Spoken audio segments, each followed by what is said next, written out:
7h18 sur BFM Business et sur RMC Live. Le plénum du parti communiste chinois se tenait depuis lundi. Il s'est terminé hier soir avec une sorte de conférence de presse qui vient de se terminer. On est avec Jean-Marie Mercadal. Bonjour, vous êtes directeur général de Syncicap Asset Management. Vous êtes désormais depuis Hong Kong. Ce qu'on a entendu ce matin, c'est que la Chine met clairement le booster sur les questions de haute technologie. Elle veut être une nation tech désormais. Oui, bonjour. Effectivement, on a eu les conclusions de ce plénum qui a été assez succinct, hein, de même que la conférence de presse. Mais effectivement, il y a quelques objectifs généraux qui ont été donnés, et notamment celui de s'améliorer encore dans la technologie. Le but est d'être complètement autonome dans les années qui viennent et ne plus dépendre de la fabrication des puces de haute technologie des autres pays. Et alors, effectivement, il y a énormément d'investissements qui sont prévus dans ce secteur. On a parlé aussi de sécurité et on a parlé aussi d'améliorer le bien-être de la population en fixant un objectif assez précis, d'ailleurs, d'augmenter l'espérance de vie à 80 ans. Mais globalement, ça a été des intentions assez générales. Il y aura dans les prochains jours des publications beaucoup plus détaillées sur l'implémentation de ce plan. Et on sait aussi qu'il y a un accent qui a été mis sur l'importation. C'est un vrai changement de modèle pour la Chine qui a toujours été très concentrée sur l'export. Alors n'oublions pas qu'on est à quelques jours d'une négociation très importante avec les États-Unis. Donc la Chine est déjà un importateur très important, hein, mais c'est son excédent commercial qui est très fort. Donc du coup, ce message vise à bien expliquer aussi que la Chine importe déjà beaucoup.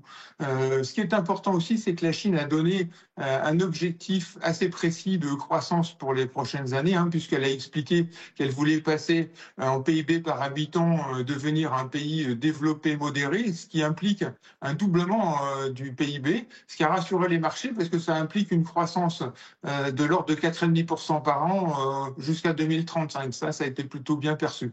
Mais Jean-Marie, quand on entend la Chine vouloir relancer son marché intérieur sur la consommation, il y a déjà eu des injections de liquidités, des tentatives. Quand on entend qu'elle veut relancer sa natalité, là c'est pareil, partout dans le monde on essaie de relancer la natalité, on n'y arrive pas. Est-ce que le marché intérieur va suffire pour relancer la Chine ?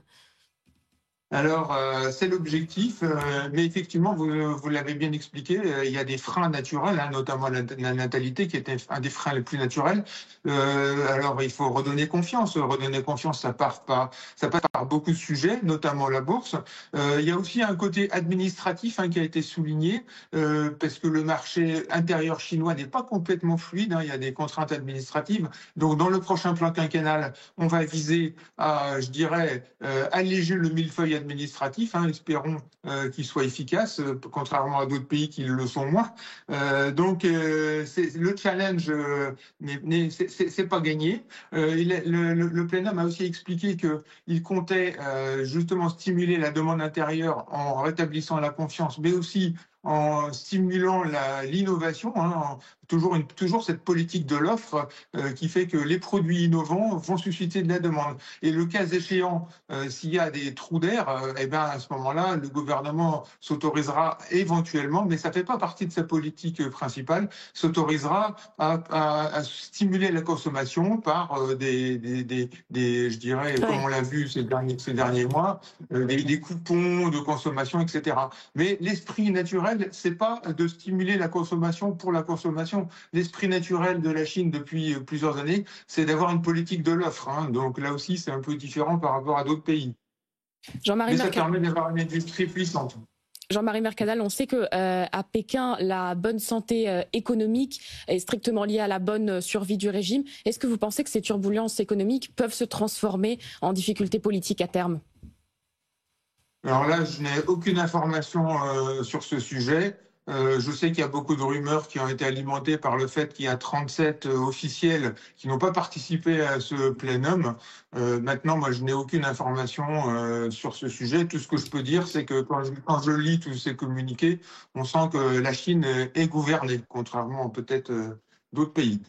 Jean-Marie Mercadal, sur la question des terres rares, on voit à quel point la Chine ouvre et ferme le robinet. C'est désormais ultra stratégique dans sa stratégie commerciale. Là, clairement, elle a une carte maîtresse en main.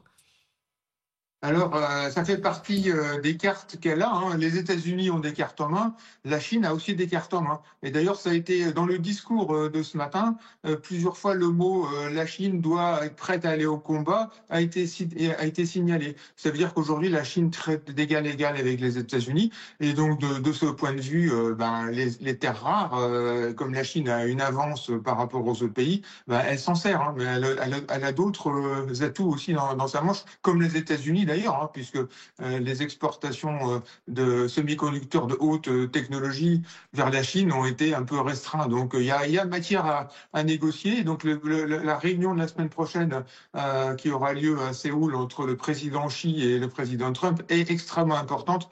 Il y a 4 grands sujets majeurs, dont effectivement le sujet commercial. Réunion confirmée, hein, ça sera bien jeudi prochain, cette réunion entre le leader chinois et le leader américain. Merci beaucoup Jean-Marie Mercadal d'avoir été avec nous ce matin dans la matinale de l'économie.